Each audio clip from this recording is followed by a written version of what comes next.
ये परवीन साहिबा का कमरा है, आप यहाँ इंतजार कीजिए।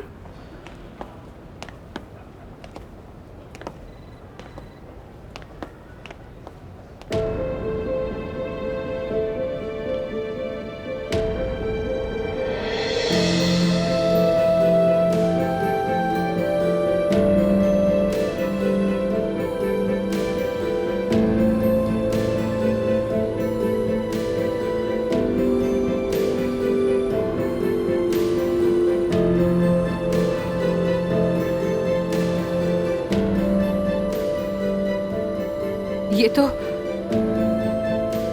मतलब तुमने इससे कहा होगा कि मैं मरने वाली हूँ। और कोई चारा ही नहीं था, वरना ये आती ही नहीं। हिम्मत कैसे हुई तुम्हारी?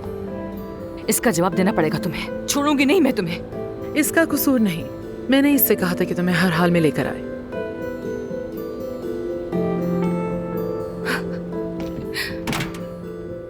आखिर आप मुझसे चाहती क्या है? छोड़ दो। हाँ, मुझे क्यों बुलाया यहाँ? सोचा भी कैसे बुलाने का?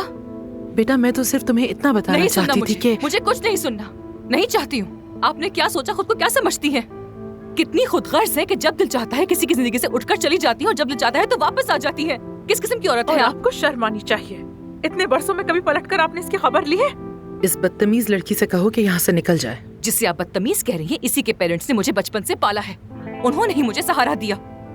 अब मेरी माँ बनने की कोशिश बिल्कुल मत करें। ऐसी माँ किसी को भी ना मिले। शर्म आनी चाहिए आपको। थू। मैं तुम्हारे सारे सवालों के जवाब दूंगी। बहुत सी बातें हैं जो तुम्हें बतानी है। हाँ, चलो ऐसा चलते हैं। वक्त जाया करने तुम्हें की यहाँ जरूरत किसी नहीं। वजह से चलो। बुलाया था मैंने। आप आज भी वैसी ही हैं, बिल्कुल नहीं बदली। खुदगर्ज, मतलबी, संगदिल। अब यहाँ तक आ ही गई हो तो बात सुन लो मेरी। चली जाना फिर, नहीं मिलूंगी मैं आइंदा तुमसे। कोशिश तो करे मिलने की, फिर बताती हूँ। चलो सुन यहाँ से, चलो आओ मेरे साथ। मुझसे अब काम नहीं होता। काफी अरसे से मैं अपने हाथ का दर्द और उसका सुन रहना इग्नोर करती आई हूँ। पेरिफेरल न्यूरोपैथी का मसला है मुझे। अच्छा, तो मैं क्या करूँ? हाँ बताइए ना। मेरे हाथ में लिपोमा बढ़ रहा है, इसलिए मुझे फौरन सर्जरी करवानी होगी और फिर उसके बाद मेरी थेरेपी स्टार्ट की जाएगी, तभी मेरा हाथ दोबारा काम कर सकेगा। यहाँ चल क्या रहा है? क्या कोई टीवी प्रोग्राम चल रहा है? क्या हो रहा है बताएं मुझे। मैं कुछ अरसा मौजूद नहीं होंगी, इसलिए चाहती हूँ कि तुम ये हॉस्पिटल चलाओ। क्या मजाक कर रही हैं? पहले बेटी को छोड़ दो, फिर उसे काम करने के लिए बुला लो। हाँ, कहाँ पे लगा है कैमरा? तुम्हें ये मजाक लग रहा है? भाड़ में गया हॉस्पिटल। मैं क्या करूं? मेरी बात सुने, मुझे आपसे कोई गर्ज नहीं। भाड़ में जाए आप और आपकी बीमारी और आपका ये काम। 3 महीने बहुत लंबा अरसा होता है। इस दौरान मैं अपने क्लाइंट्स को खोना नहीं चाहती। वो दूसरे डॉक्टर्स के पास चले जाएंगे और मुझे नुकसान होगा, और इसके लिए मैं सिर्फ तुम पर भरोसा कर सकती हूँ। और आपको ये ख्याल कैसे आ गया? हाँ, तुम्हारे बाप की तरबियत की वजह से। चाहे उसने तुम्हें और कुछ ना दिया हो, लेकिन भरोसे लायक जरूर बनाया है सबके लिए। आपने ठीक कहा। हाँ, ऐसा ही है।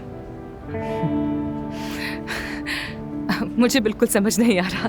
आप शायद मेरी बात भी इसी तरह से समझ नहीं पा रही हैं। परवीन साहिबा, इस दुनिया में आपसे सबसे ज्यादा नफरत जिसे है वो हूँ। और मुझे भी। इतने सालों बाद बुलाया भी तो किसी अपने ही काम के लिए। शर्म आनी चाहिए आपको। किस किस्म की माँ है आप आखिर? आप जैसी माँ होने से बेहतर है कि अफसून की माँ होती ही ना। बस चलो यहाँ से चलो।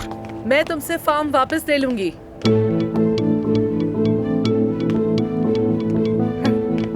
क्या कहा? वो फार्म छीन लूंगी मैं तुमसे। आप नहीं कर सकती। वो बाबा का है, आप उसे नहीं ले सकती हैं। वो फार्म बाबा की जिंदगी है। हमारे मुलाजिम, हमारे घोड़े सब उससे जुड़े हैं, मैं जुड़ी हूँ। आपको फर्क नहीं पड़ता, लेकिन मुझे पड़ता है। वो फार्म हमने अपने हाथों से बनाया है। बाबा की मेहनत लगी है, आप उनके साथ ऐसा नहीं कर सकती हैं। ये बताओ कि आज के दौर में कौन सी औरत है जो तलाक के बाद भी 20 साल तक अपना फार्म अपने एक्स हस्बैंड को दिए रखेगी? कौन है ऐसी? अगर तुम अपने बाप को थोड़ा सा भी जानती हो तो उसके पास तो फूटी कौड़ी भी नहीं थी। यकीन नहीं आता। या तो तुम हॉस्पिटल को संभालोगी या फिर ऐसा करो कि उस फार्म को भूल जाओ। आखिर मैं अपनी बेटी पर इतनी मेहरबानी क्यों करूं जो मेरी 3 महीने भी मदद नहीं कर सकती, है ना? कर्जदार हो मेरे तुम और तुम्हारा बाप दोनों। देखो तो, बेशर्मी की हद है। यानी कि लोग ठीक कहते थे। आपका फार्म आपको मुबारक हो। हॉस्पिटल और आप दोनों भाड़ में जाए। क्या ऐसे इसीलिए बुलाया था आपने? बेटी है वो आपकी बेटी। आखिर किस तरह की माँ है आप? सुन रुको।